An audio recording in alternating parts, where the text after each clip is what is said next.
Living human values in our daily lives. We associate good human values, honesty, patience, forgiveness, compassion, sacrifice, as values that only the saints and the rishis or enlightened ones can abide by. But how can each of us live these values in our lives, even in the most difficult circumstances? And why is doing this vital to our growth and our progress? Okay, so first of all, human values are not things for only the sages and the saints and the rishis. This is the stuff our lives are made of. Whether you call it culture, I mean, any culture we are a part of, whatever culture we come from, Indian culture has this very, very deeply and strongly. We call it sanskaras. An important aspect of sanskaras are all of these values and ethics. Honesty, compassion, virtue, all of that. Generosity, giving. These are the sanskaras, the culture that we talk about. But it's not just Indian culture. It's all cultures. Most of us get it in our religion or our spirituality. We get it from our parents. We get it from our grandparents. But this is not just the stuff of enlightened masters. This is the stuff that if we want to survive as a civilization, we need. Yes, obviously we need it if we want to be enlightened. But we need it even if we're not looking for enlightenment. Even if we're just looking at it. If we're just looking for how do we live in society? How do we create a society that lives in the light? Forget enlightenment even. But just a society that lives more in the light of honesty and cooperation and compassion than one that lives in corruption and lies and deceit and stealing, competition. So these are building blocks of life, not just enlightenment or rishis. And in fact, that's why when you look at the limbs of yoga that Patanjali gave us, well, before we get to asana, which is our limb number 3, before we get to pranayama, which is limb 4, the first 2 limbs are the yamas and the niyamas. How do we live? Non-violence, truthfulness, honesty, non-stealing. So all of these virtues, different words as the questioner gave, but the same virtues. Sharing, giving. So in the yamas and niyamas, we learn apigraha, non-hoarding. We learn asteya, non-stealing. Well, those are just the different ways of saying generosity. On the one hand, I'm hoarding. On the other hand, I'm giving. So if I'm not hoarding, therefore I'm giving. If I'm not stealing, therefore I'm allowing other people to have what is theirs. And of course, that goes into every aspect of our life. I mean, not stealing doesn't just mean that I don't lean over and grab Susie's water bottle, that I don't take the shirt off someone's back. Non-stealing means how I live every day, what I eat, what I buy, what I wear, because so much of that our society is made up of, the commodities, actually have been produced through stealing the land, the resources, the water, the health, the time of women, of children. This is where sweatshops come in. It's where child labor comes in. It's where indigenous people end up losing their land.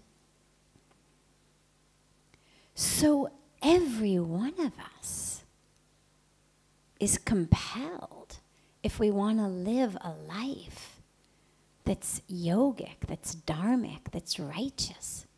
Because a yogic life, of course, has nothing to do with how long you can stand on your head. It's the righteous life.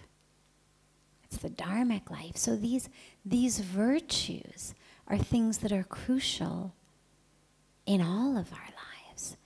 And the flip side of them is the me, me, me, me, me. The ego life, the I, me, mine. What about me? Where am I in all this? Pujya Swamiji always says so beautifully, he says, you know, I is always capital. Doesn't matter whether it comes at the beginning of a sentence or the middle of a sentence. Any other letter, it's only capital at the beginning of a sentence. Middle of the sentence, it's lowercase. But I, even in the middle of the sentence, even at the I end of a sentence, wherever I'm talking about I, it's always capital. And he says, and that capital I is a wall. It's a wall between us, on an internal level, between me and my real self, between me and my heart, between me and my spiritual progress, between me and the divine. It also becomes a wall between us, because the more focused on me I am, the less able I am to connect with you. And so he says that the answer is we bend the I. We literally make it horizontal. And when it goes from being vertical in capital to being horizontal, it goes from being a wall to being a bridge. And it becomes a bridge between me and the divine and between us.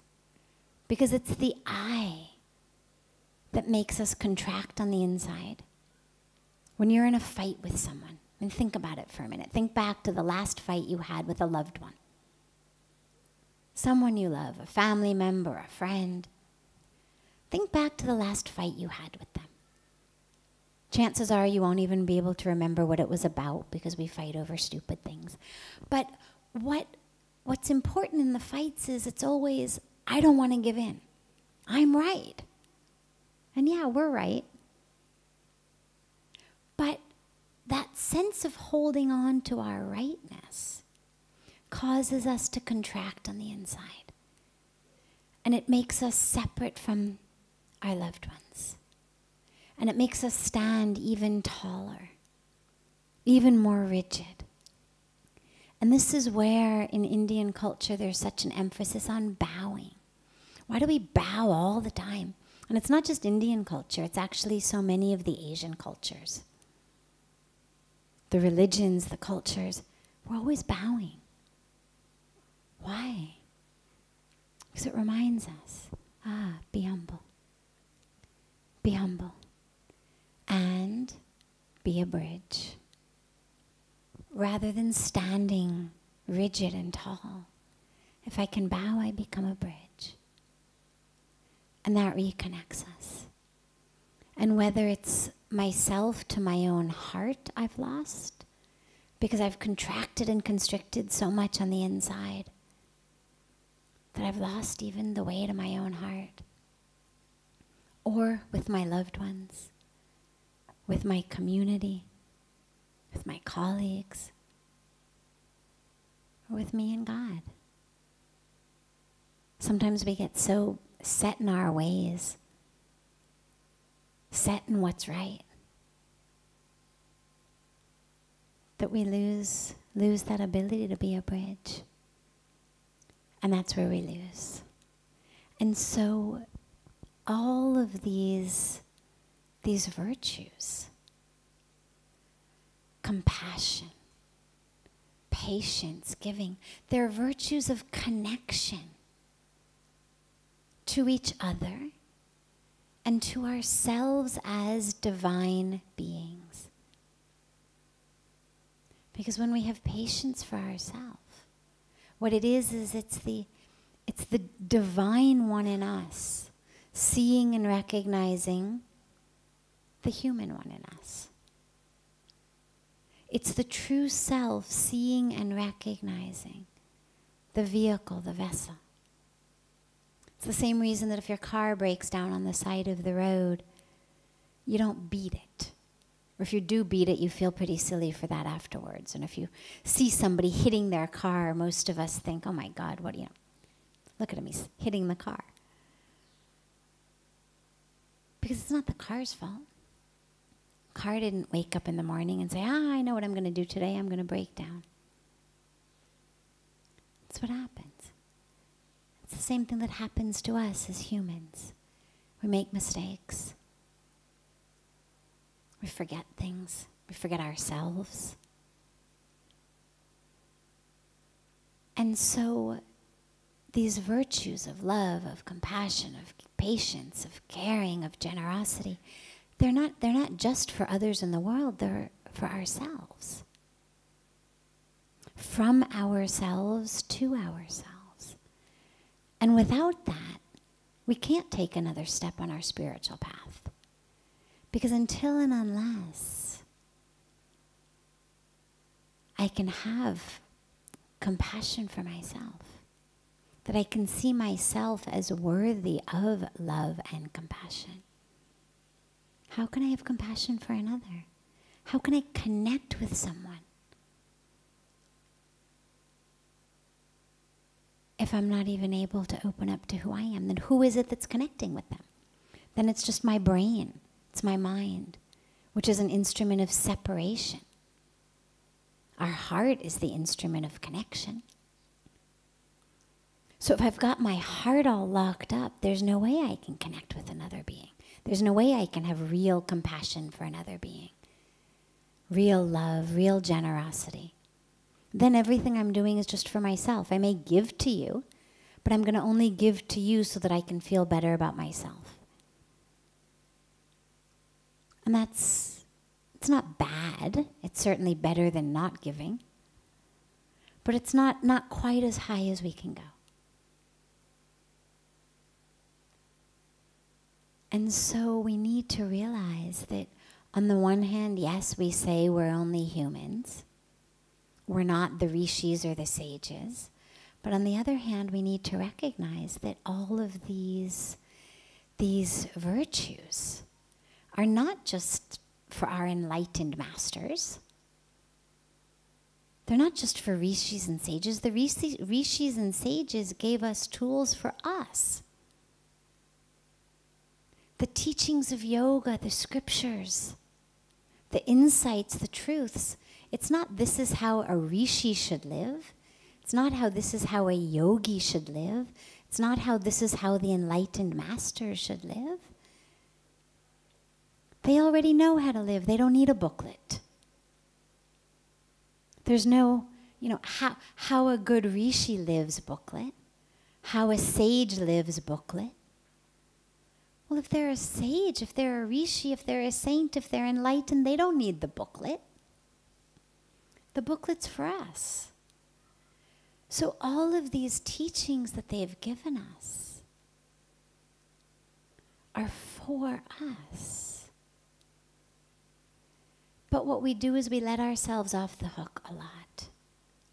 In the name of compassion, under the guise of compassion, we're actually not being compassionate to ourselves, because to deprive ourselves of the highest possibility of who we can be internally is not compassionate.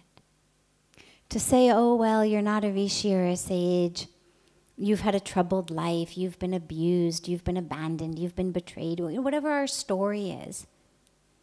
Therefore, don't worry, honey. Just sit on the couch and eat potato chips forever. That's okay. Don't worry. Yeah, be angry. Sure, hit people, no problem. We understand. You've had it tough. Sure, become an alcoholic, become a drug addict. It's okay. You've got the story to back it up. It's not your fault, don't worry. That's a lack of compassion for ourselves. Because that's saying you don't have it within you to connect with your true self. Your whole identity, your whole story, that's not the true self. That's just where this body's been. It's what's happened to this body. not the soul, not the true self. The true self has never been abused or abandoned or cheated or lied to or forgotten about. The true self doesn't have complexes or depression or anxiety or fears. That's all the stuff of this body-mind. And so to allow ourselves to spend our entire lives in the jail of this body-mind is not very compassionate. It's not holding us up to the possibility of actually who we are. So the highest level of compassion actually says, get off the couch. Let go of the bottle. Let go of the cigarette. Stop hitting people. This isn't who you are. Wake up. Yeah, that stuff happened. Okay, it happens to so many of us. That was act 1 of your life. The curtain has dropped. The intermission has passed. The curtain has now risen on act 2 of your life. It's a brand new day. Brand new scene, brand new stage, brand new place. But you need to show up. You're the only one that's missing for this act 2 of your life.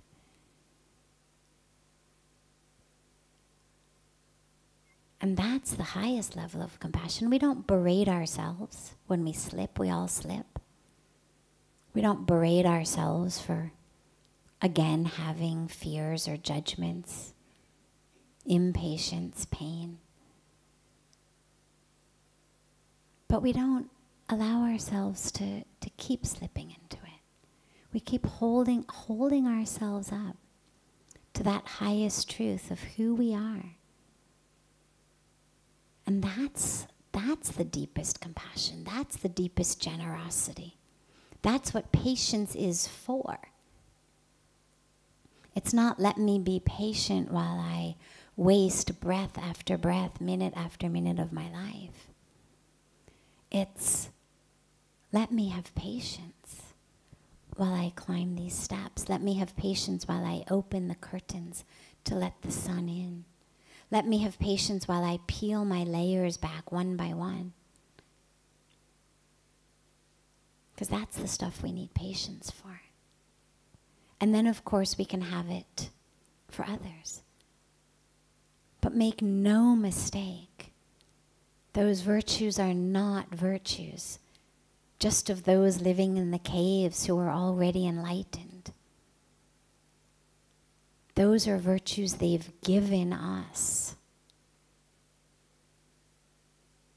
through their enlightenment to help us know who we are and to help us be able to get closer and closer and closer and closer to that.